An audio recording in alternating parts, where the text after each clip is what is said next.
smells of the brine of the vast and unfathomable ocean. It has not been an easy journey, though not the worst you've had either. Still, you felt the shift on the road. Times have grown tense and perilous. The factions quarrel, threatening reprisal over any transgression, insult, grievance. They threaten each other with war. They threaten the future of Ale itself. Yet, there is, as always, a glimmer of hope. If the leaders of the four factions agree to attend the gathering. If they find a peaceful way out of this peril. And so, Anchorage, the first on your list, draws closer with every step. Onwards then, emissary. Beside you stands Prior, the silent apostate. Ahead awaits your other companion, Yorick, the Elden Hawk, having returned from his reconnoiter.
Yorick, your compatriot on many expeditions. His armor covered in dust and bramble. A bold warrior. He came on the journey for the same reason you did. For all the banter, he also strives for peace. In actual war, warriors do not last for long. Took you long enough, emissary? I was beginning to think you got yourself lost without me. The scales of his armor clink as he attempts to shake the dust from it. And we know you can't rely on Prior there. He can't find a path even when standing on it. Prior gestures at Yorick in a way which can only be interpreted as vulgar, then grins. Worry not, friends, the road looks clear. No foes in sight. A shame, too. I wanted to fight something. Aye, will you? I wouldn't mind a good payday. Nothing much. All seems calm enough. The easterly road will lead us to Skithheim.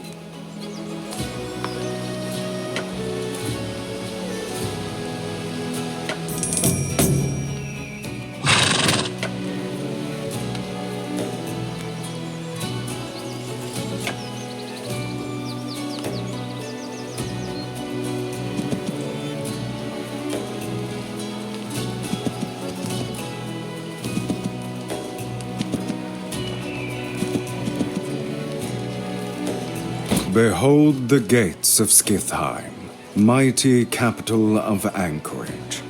Guards patrol the ramparts while banners in blue cerulean turquoise flutter overhead. You hear the booming call of a horn, and the gates slowly begin to open, granting you entrance into its wind-stricken streets.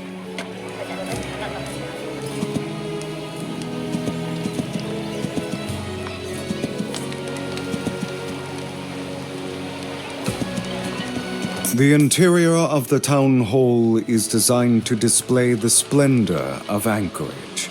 The walls are adorned with murals of historical battles and triumphant victories, some perhaps more dubious than others.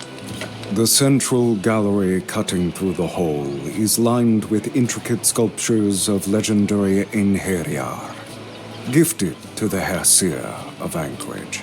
by masterful Trollkin artisans. The figure waiting by the hearth is aged, his beard grey. Yet he still stands proud and tall, the honored High Inquisitor of Anchorage, leader of the Alliance through endless hardships. He turns to face you, one eye smirking.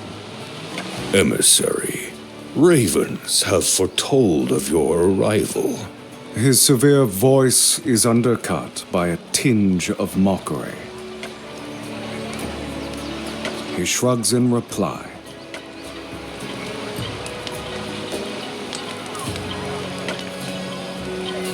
Of course, a gathering of the leaders of Aeol in the ruins before Ishros. A common ground, notably, watched over by the specters of our ancestors. Tell me, who set you on this little expedition? How enigmatic. But it does pique my interest a fair bit. I'm considering it. I am, after all, a man of peace. The Alliance of Anchorage was formed to safeguard stability and order, and I won't be the one to betray my forebears. We'll make sure the factions stay in line. In their blind recklessness, they dabble with magic, putting all of us in danger. Deceivers and trespassers. He trails off, mumbling off a slew of unclear indictments, then snaps his attention back to you. However, to tell the truth, I'm not convinced you'll make it to the mountain. The path is dangerous. Yorick fails in his attempt to stifle a derisive snort. This Elden Hog may be of warrior stock. Well, that remains to be seen. First, prove yourself worthy by defeating my warrior at the sawmill.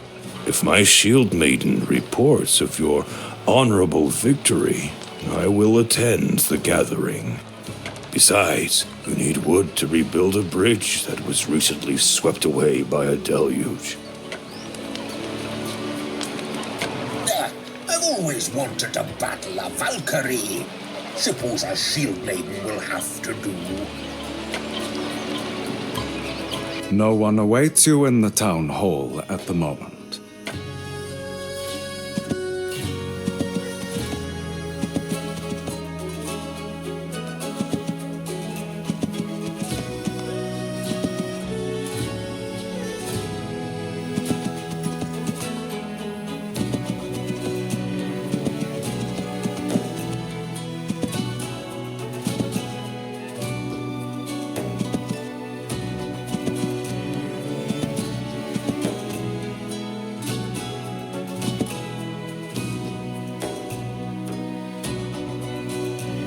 You see a shield maiden, noble fighter of Anchorage, protector of the people, come flame and storm.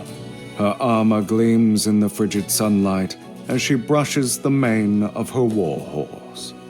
Welcome, emissary. Talk of your quest seems to be spreading fast. Are you tough enough for what lies ahead?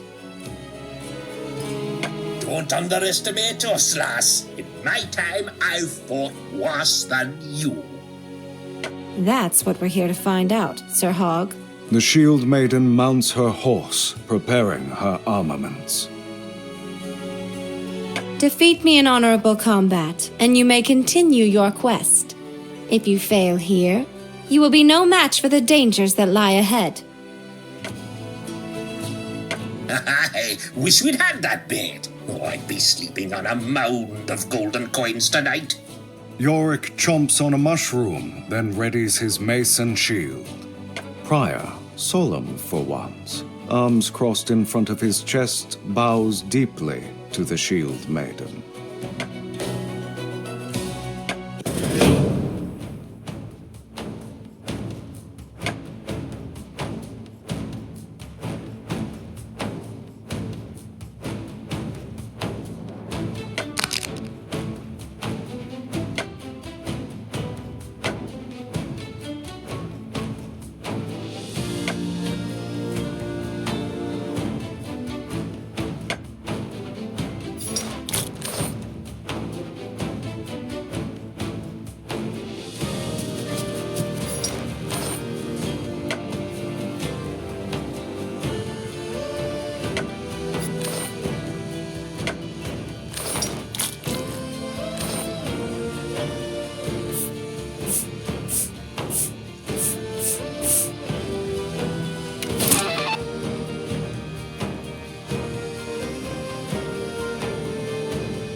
The shield maiden raises her blade in resignation, then thrusts it into the ground, a sign of respect from a noble guardian of Anchorage.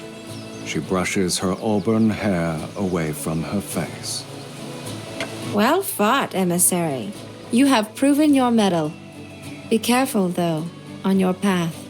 The creatures of Slaumir are not to be trusted. The magic of Phobos is noxious.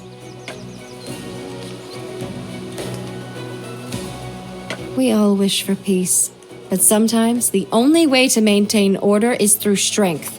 In any case, the High Inquisitor will be notified of your success. You may use the sawmill. She picks up her sword and sheaths it, turning to leave.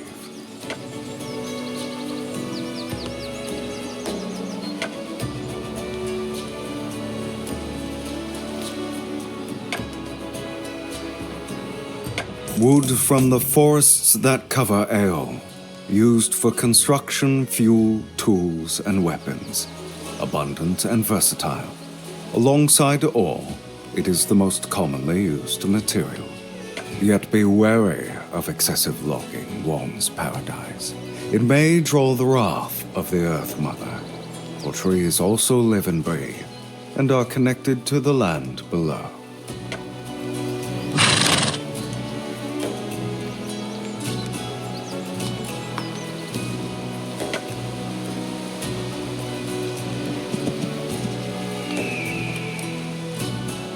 The ruined half of a wooden bridge lies ahead. The river Elivahar flows down from the towering mountains in the west, cutting through Anchorage lands on its way to the ocean. Rebuilding a bridge is not easy, but after some hearty labor, the task is done. Not a moment too soon, the thought crosses your mind. And you didn't fall into the water once. The road to the portal heads due north.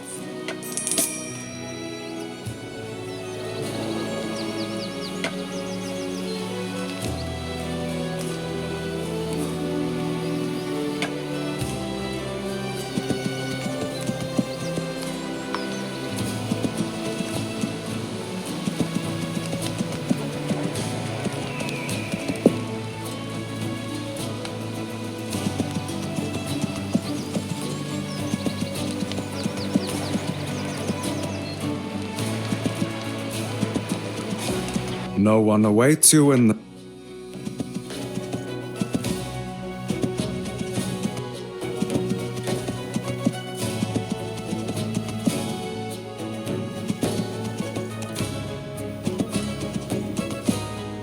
The piece of gold glints in the sunlight.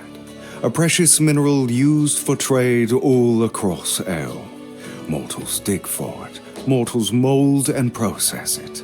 Mortals fight and die over it. A mere substance of the soil, its value is arbitrary, based on that very glint and the tacit agreement between mortals who have deemed it to have value. Still, one cannot deny, especially when holding a piece of gold between their fingers, the powerful effect it has. The portal of teleportation is a stone platform, raised slightly above the rest of the ground.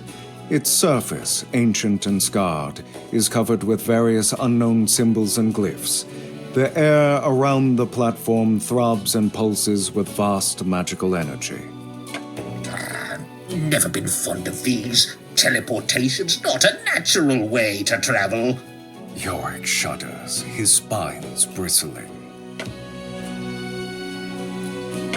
Makes me queasy in the stomach is what it does. It doesn't feel right. Yorick snorts, then wags his finger.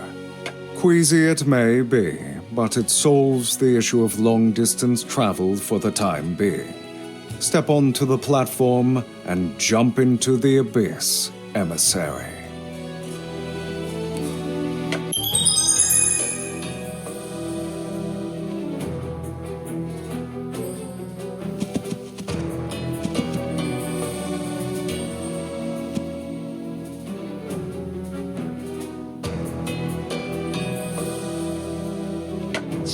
we have to go to Tenebrae? Aye, but these Verbosians give me the jitters. A faint shiver passes through Yorick's spiny backside. Prior, his brow furrowed, signs of criticism, followed by a question. You just haven't met enough of them, especially the prophets and their ilk. The flock, I mean, the orderlies who run Phobos.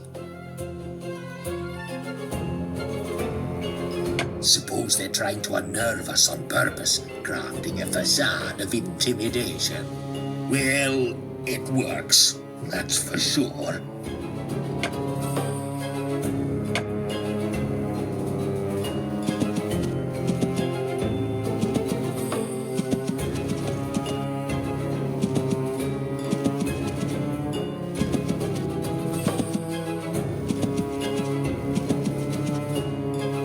The ominous town hall of Tenebrae looks far more pleasant on the inside. The walls are covered with colorful tapestries. On them, various strange creatures posing in unnerving ways, doing unidentifiable acts. Yet there is something lively about all of them. The craft of these is remarkable, the material smooth and soft, woven of spider silk spun by the horrors of Phobos. In the middle of the hall stands a shadowy creature, one of the prophets, arms raised in greeting. Dark obscurity surrounds them in the form of a mantle, a multitude of eyes intermittently blinking within it. A guest in our citadel. Their voice echoes through the hall, the direction it's coming from difficult to discern. Welcome, visitor, and partake in our hospitality. What brings you to us? Ah, certainly, age-old capital of the forgotten people. But we remember. Nothing but dust now. Nothing but dust.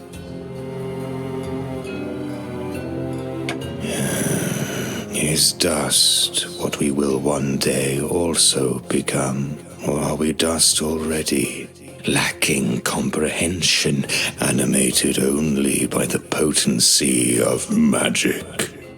The umbral mantle around the prophet whirls with increasing speed. So then, emissary, we take it you wish us to attend? But what is this peace to us, we children of Phobos, followers of the hallowed Creator, ever tormented by our neighbors, hated by the other factions for who we are, what we are? They come at us with blade and spear and axe and spell to kill us and to steal from us because they feel it. Fear of the unknown. Dark times are ahead, but we embrace change. We thrive in it. That is our strength.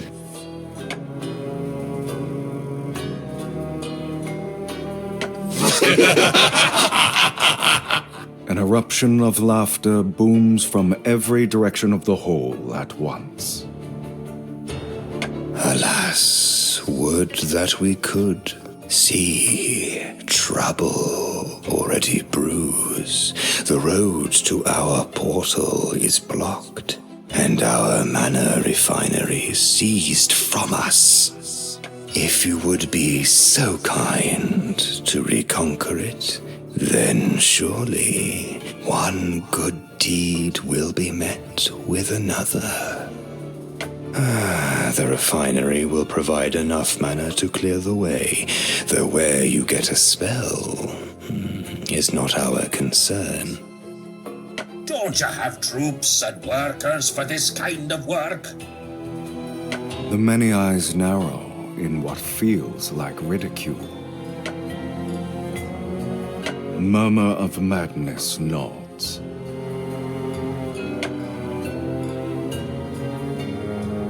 Murmur of madness stands in silence, but you can still sense the mischievous smile that isn't there. They wave you to depart.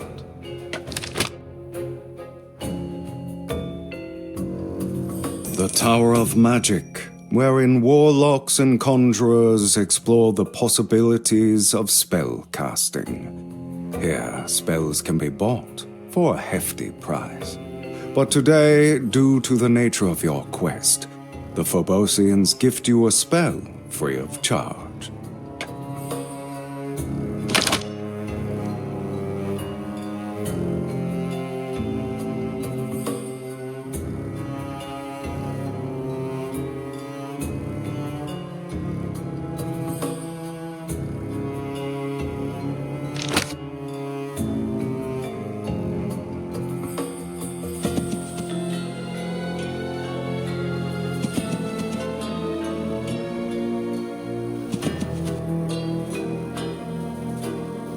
The road to the portal is blocked. Vast chunks of rubble have fallen onto the path, or perhaps piled so on purpose.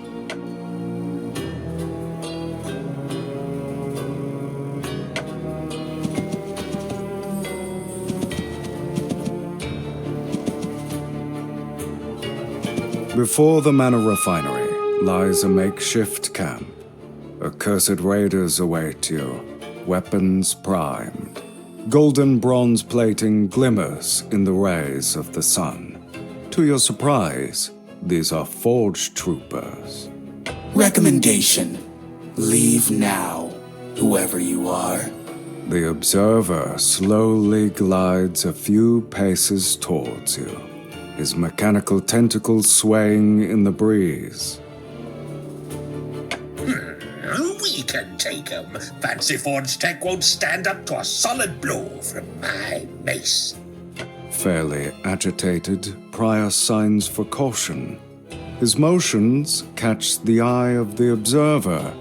The scale plating on its tentacles flare up, then subside.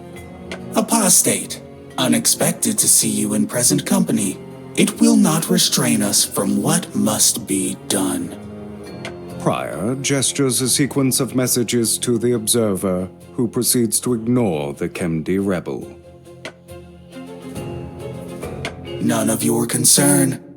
A warning was delivered. Ignored. Prepare for combat.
The Forge troopers lie defeated in the grey dust. You gaze at the motionless mechanical frame of the observer. Nothing to indicate it had ever been alive. No liquid spilled. A gust picks up flakes of the wooden shell of the tronco. You consider how much trouble this means for the state of Ao. Another outrage for Murmur of Madness to bring to the gathering. Prior stands farther away, his back awkwardly tense, cleaning his weapon. Not paying any attention to the remains of the fallen, straining to do so. A challenge after all. We could use a chance to recover from the bruises. Yorick grunts, rubbing his shield arm. A trace of blood smears his forehead.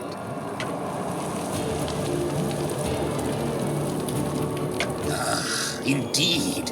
Throw me into the radiant wellsprings of Viridis, please. I'll never leave that warm embrace. You okay, Prior? Paradise beckons. Did you hear? Prior turns to face Yorick, nods. Come then, what are we waiting for? Let's get a move on.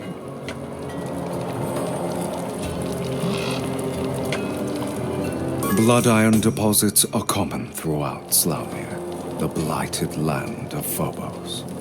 Many are familiar with its crimson hue and sharp edges, as if the mineral itself wants to injure those who grasp for it. Blood iron is considered a vile substance, as the prophets of Phobos use it to fuel their rituals. In truth, blood iron has many uses. The consequences depend on the user. It is the lifeblood of the land, taken form, its striking beauty only amplified by its dangerous nature. The mana refinery puffs out fumes of various smells and colors.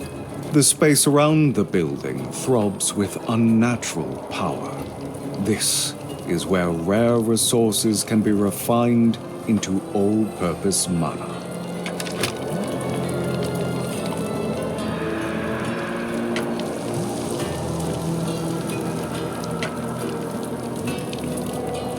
Processed and refined mana. The greenish powder falls through your fingers, each grain tingling with the power of potentiality. Mana is the material basis for casting powerful spells, bending natural laws to your will, transforming the world itself. It ought to frighten a sober mind that such power is readily available for most. But power blinds, turns people greedy, selfish, willfully obtuse. Much has been destroyed with magic. But then again, much has also been created by it. More than you know.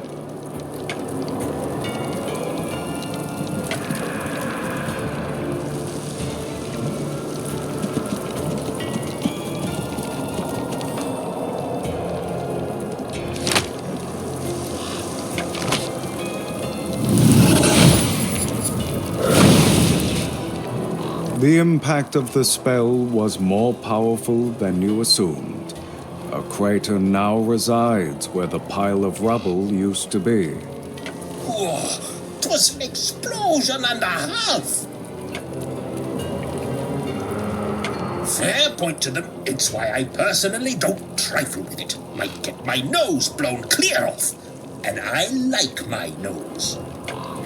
I'd wager the Forgekin we fought blocked the path when they came through here. Odds are good, though. Seems like poor play on their part, rendering them stuck on this side of the world.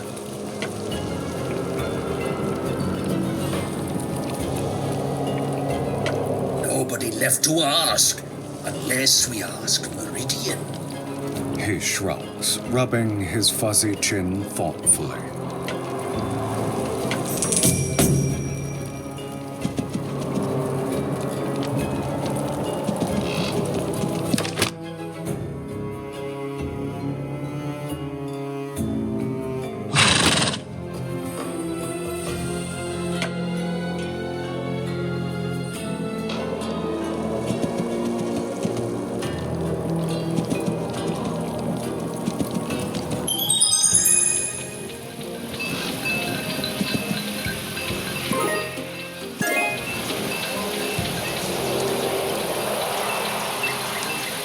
stand before the gates to verdant vale, blooming capital of paradise. The air hums and buzzes with the vitality of nature.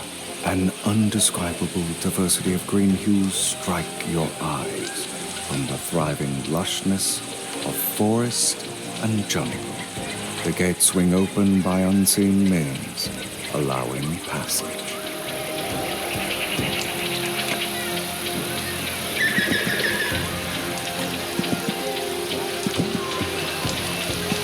The life seed is most often found growing across Viridis, the core territory of paradise. These particular saplings do not easily take root, and few understand why this is so. Coming across a life seed is usually taken as a sign of good fortune, for the vines are known for their myriad healing and cleansing properties.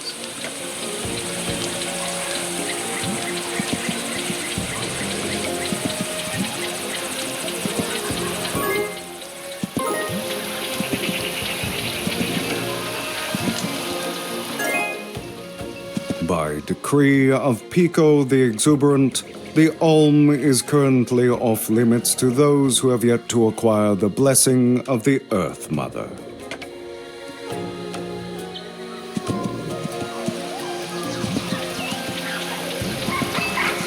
The flourishing town of Verdant Vale twists around you. Colorful plant life, buzzing with a vitality so potent you can nearly feel it with your skin. Trees and flowers, roots and vines all intertwined into dynamic architectural shapes. The whole is lined with 2 rows of pedestals. Upon them, an exhibit of the most intricate jewelry the nimble fingers of paradise are able to craft. A small-statured Wyomets sits on a stump-like seat, attention set on a tiny item in his hand. He wears a vibrant garb made from the fibers of plants only grown in Viridis. His woodcraft mask reveals a wide smile of sharp teeth. Do you know what this is? Pico demonstrates the item as you approach, a greenish root-like trinket. Not quite. Close. Crafted from the shell of a life seed, the root still attached. Excellent material for rings, necklaces, bracelets, the like. Leftover matter from that which nurtures our lives. Not just paradise, but all of Vale. Yourself included. And so we dedicate these small gifts to the Earth Mother. No point letting it go to waste, don't you think? But lessons in artistry are not why you are here.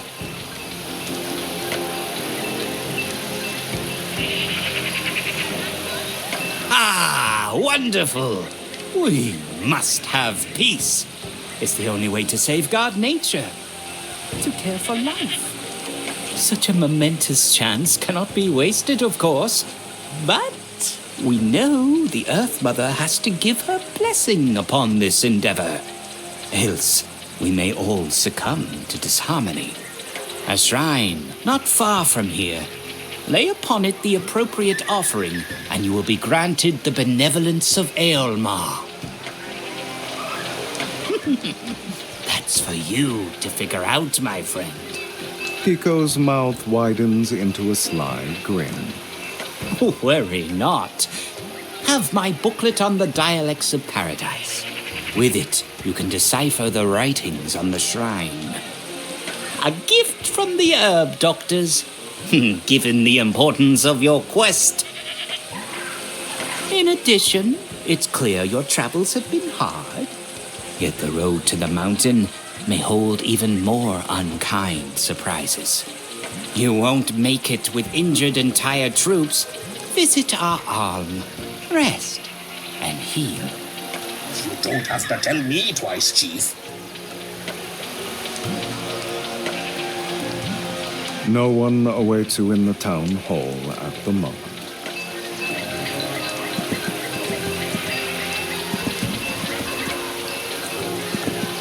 An Om is a place for weary travelers to rest and recover from their injuries. The tavern-like four-hole is a bustle of visitors, a motley of people chatting with each other, occasionally calling for new drinks. At the far end of the hall are doors that lead to the famous pools of paradise. The road makes one forget what comforts are. I'm a creature of comfort, aye, though folks may not think so looking at me. This is what makes the hardship worth it, you know. Moments of calm between the struggles.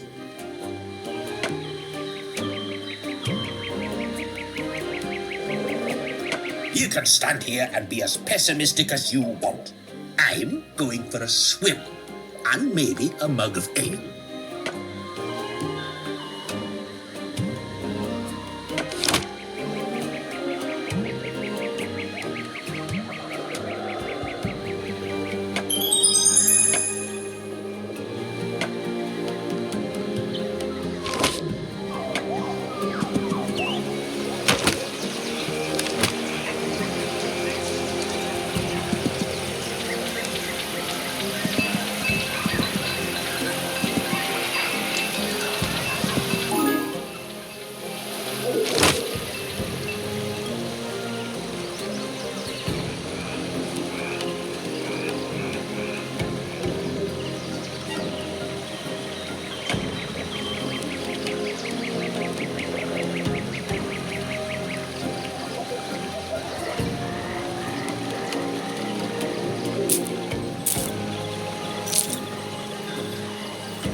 The offerings crumble, forming into dust that coats the surface of the tablet, filling in the cuts of the inscriptions. A greenish flash of light blinds you for a moment. The dust vanishes. That's it, I guess. Can't say I feel as if a godlike blessing has fallen upon me. Prior blinks away the after effects of the flash of magical light, shrugs. He gestures down the road. Hey, should head on through the portal, if Pico's up to his words.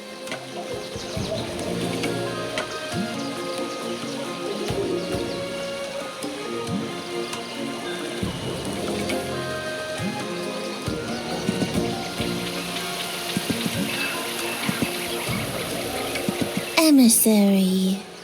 Pico the Exuberant sends his regards, and reminds to be wary of the heretical Forgekin. May the Earth Mother guide you on this quest. Please, use the portal at your will. The Warden gestures a salute with her head, then darts off to join the rest of the pack.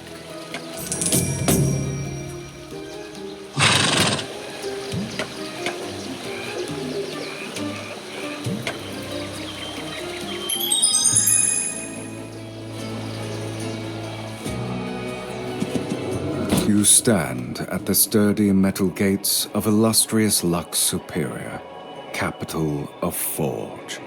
Sunlight glints off the golden surface, blinding any inattentive viewer. Techno-magic turrets guard the corners of the gate, ready to disintegrate any invaders. The gates glide open.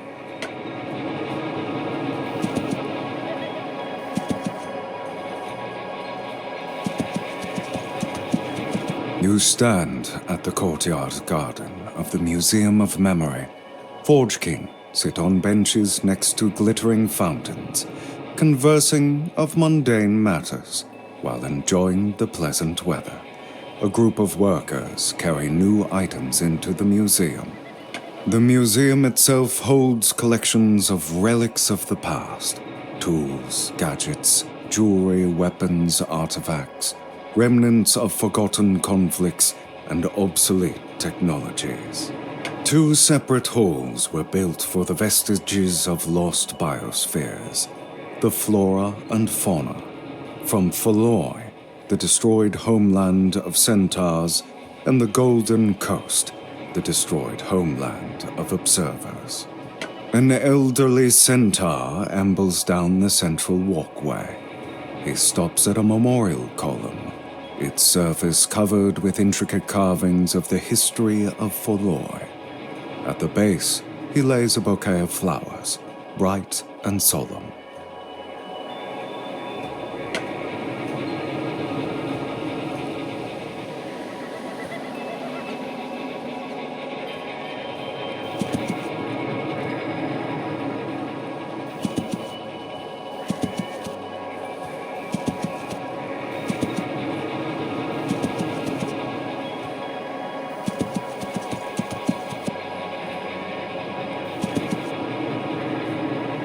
The gleaming golden-hued walls of the town hall strike you with their overwhelming ostentation.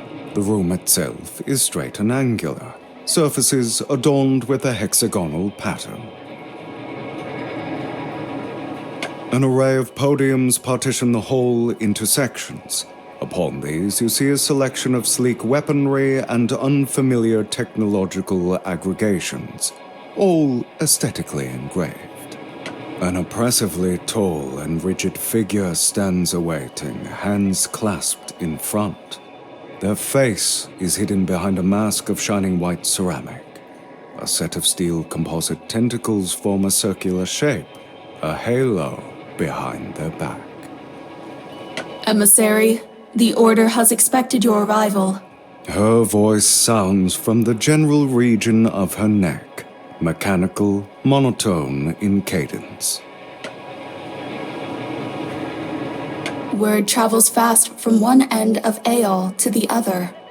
Mount Ishros beckons those who wish to talk of an accord. We, enlightened of Forge, are the fourth and last on the account. The others have agreed to attend, I gather. I inquire, why should we agree to this? Even through the fuzzy monotone, you can sense, if not hear, the sneer. Forge has no need or want for the superstitious atavisms of the other factions. We hover above this banality, sailing upon vast oceans of knowledge and progress, our sights set to the stars.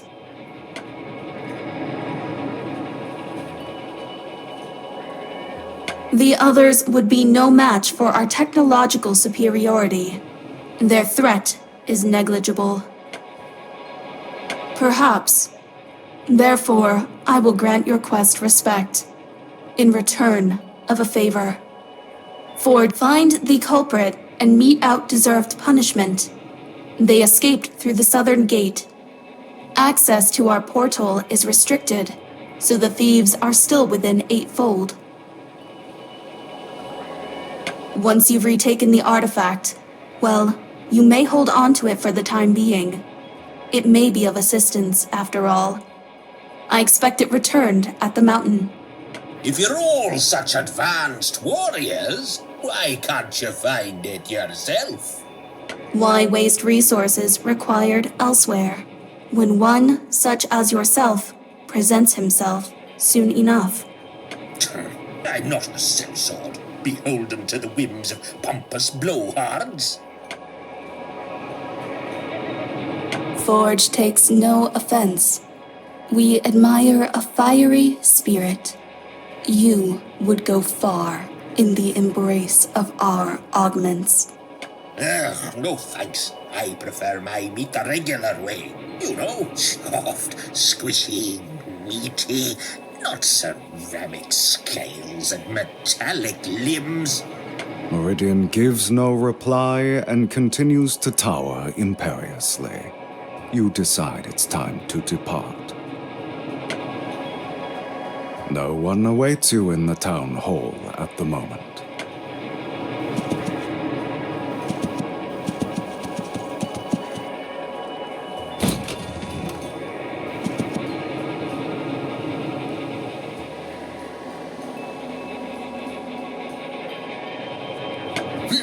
These tracks by the signpost are messy.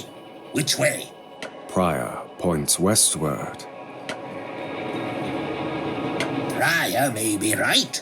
Difficult to sneak by any guards. They're likely hiding in the wilderness.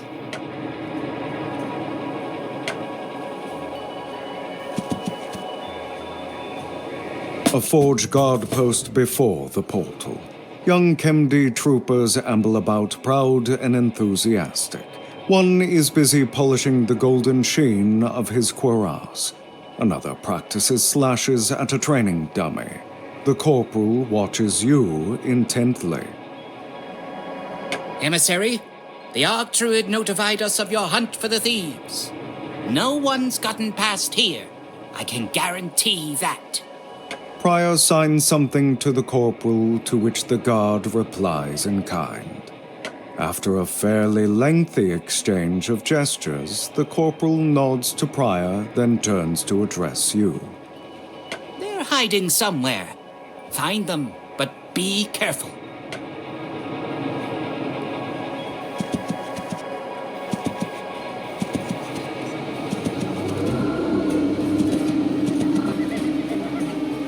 The fading path leads to a small clearing between the mountains. You see the figure of a puppet master, a creation of Phobos. She swirls around wildly, as if searching for something, not paying your approach any attention.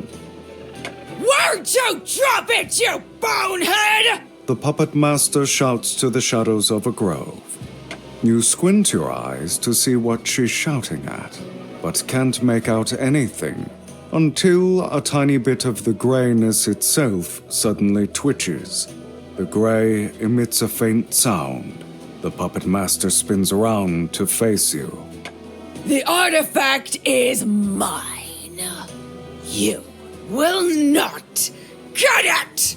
A sensation of powerful magic gathers around her as she spreads her arms. Slowly, carefully, something clambers out of the darkness of the grove. Oh, not one of these. Yorick groans, his face turned ashen.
foes lie defeated. The puppet master and the eerie thing no longer draw breath. Still, they signify the bind everyone on Aeol finds themselves in. Why would Phobos steal an artifact from Forge? Nothing in their belongings. I guess they lost it.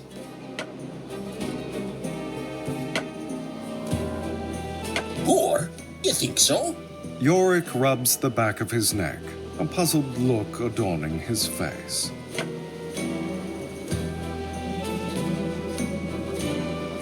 Aye, well, you can say that about most of Phobos. It's what happens when magic is twisted for unnatural purposes.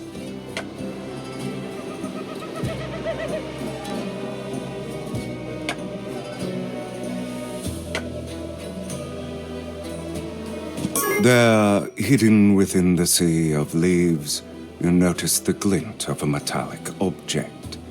After brushing the organic detritus aside, you find the trident dagger. As you pick up the artifact, a faint swirl of magical energy passes through your hand.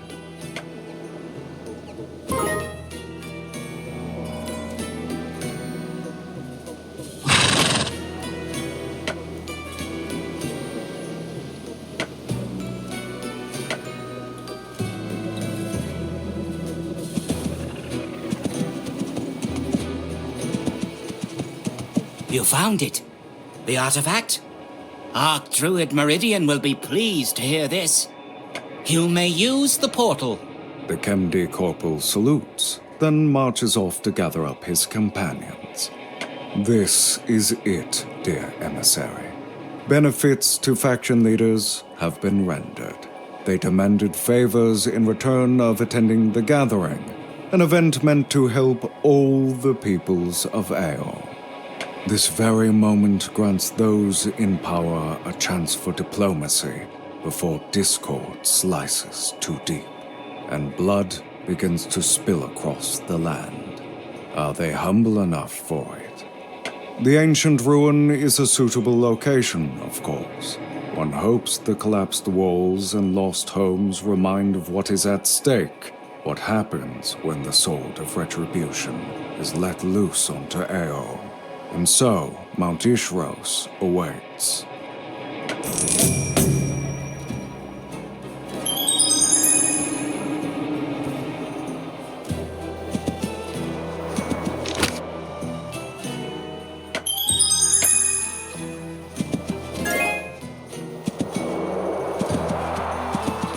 The path up the mountainside is blocked by a beast-like bee creature. The likes you've never seen before. The bumblebee stares with unblinking eyes, its limbs oddly stiff as it raises a spear. Behind it stand two familiar figures, a siren of anchorage with a Svein escort. The beast utters a strange noise.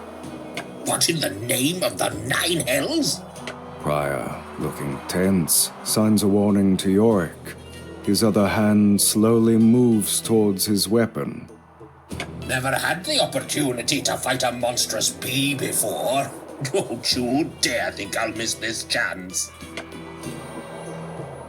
Prior nods. Ah, well, there ain't anything more careful than a mace to the skull. Yorick stamps both feet to the ground, then bites down on a mushroom.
The trio of foes lie defeated, their blood coloring the frozen ground. You feel this encounter was an ill omen. To come across the kin of Anchorage so close to the end, here to disrupt the gathering, or just another outrage to fuel resentment. Prior taps the corpse of the bumble beast with a stick, a puzzled look on his face. No time for second thoughts now, lass. We're almost at the ruins. Others will start arriving soon. Become a believer in the Earth Mother, have you?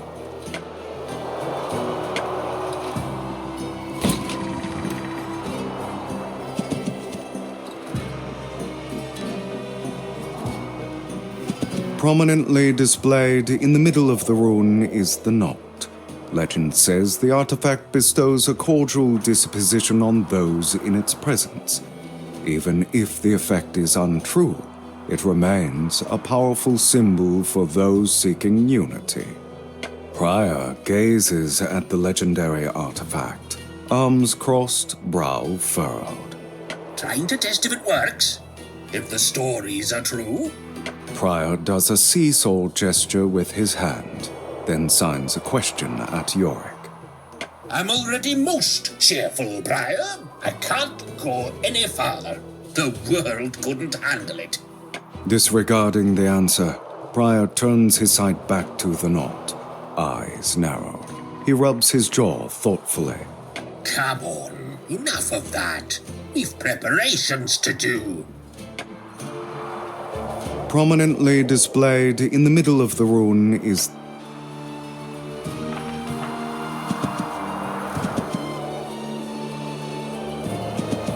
a howling wind blows through the remnants of an ancient past, stirring up clouds of amber dust. Crumbling stone and rusting metal now signify the destroyed city of a long-forgotten civilization. You sit on a shattered slab of stone, waiting. Yorick gazes across the amphitheater, absent-mindedly chewing on a mushroom. Prior sits next to him, cleaning his weapon. A faint sound echoes across the broken pavement. Prior taps Yorick on the shoulder, then points at the entrance into the courtyard. Finally! You're as bad at pathfinding as you are, Prior. Prior rolls his eyes, places his weapon down, gets up, and prepares to welcome the arrivals. The leaders of the factions, their retainers walking behind, appear through the gateway. A couple of suspicious looks get thrown between the groups, but all act courteous enough. Travel affairs are set in order. Guards fan out, finding optimal spots to look out for trouble. Commotion subsides as the four leaders sit on their stone-hewn seats. Silence follows.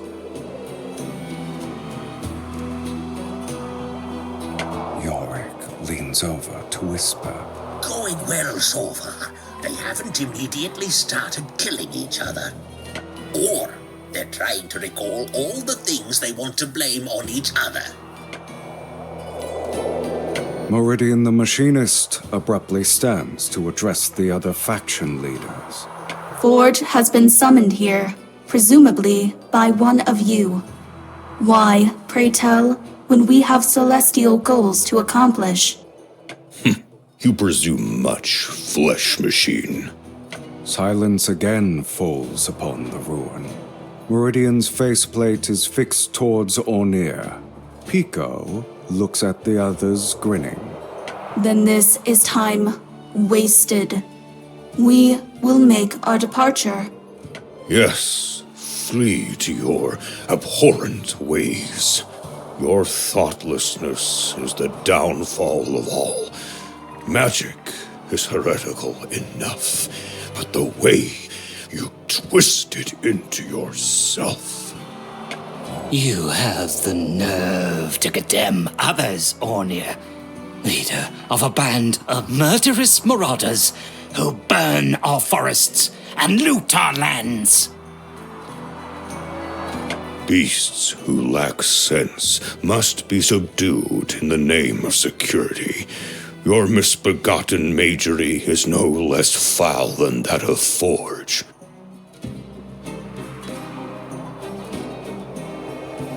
The Council of Anchorage has issued a directive. Cease use of unapproved magic under punishment of death. For there to be peace, all factions must agree. Who put your kind in charge, dictating what is appropriate? The weakness inherent in biology makes you redundant. Relics of a failed past. We see you as the warning you are. You've forgotten nature, refuse the organic, and violate the sacred balance with rotten artificiality. The future you promise is death incarnate. Cease the prattle, worshipper of a dead god. Gilded armor won't protect from fangs that rip out your soft throat. None of you pose a threat to Forge. These quibbles are inconsequential. A chilling cackle echoes through the ruin, its source eventually congregating into murmur of madness, silent so far. Meridian is right on one account. This is insignificant. All your beliefs and technologies are meaningless in front of the hallowed Creator. Futile attempts to delay the inescapable. Change is inevitable. The only path to survival is adaptation. Trivial posturing. Retribution for your past deeds will be swift, dark creation. Our kin remember your slaughter.